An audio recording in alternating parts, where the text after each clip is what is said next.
So ayun guys, magpapakita naman tayo ng Hot Wheels. So ito ang Mitsubishi Pajero Revolution.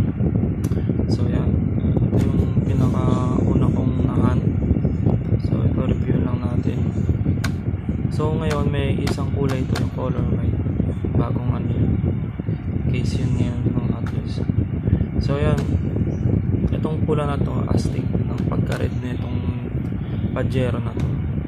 Makikita nyo guys, ganda ng pagka-red niya, para siyang Ferrari red. Saka yung mags niya white, sakto sa design niya.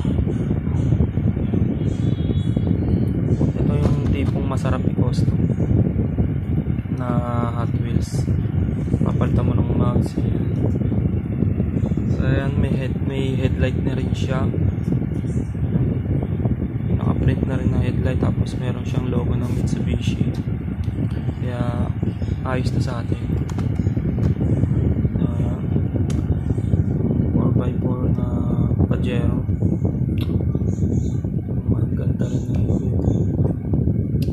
So yung isang kulay na ito iangat natin din yan, sana makakita tayo sa mga store dito sa atin para may partner na to, kasi nag-iisa lang ito isa lang itong meron tayong ganitong 4x4. So yan guys, abangan nyo yung mga susunod na video natin. Yan.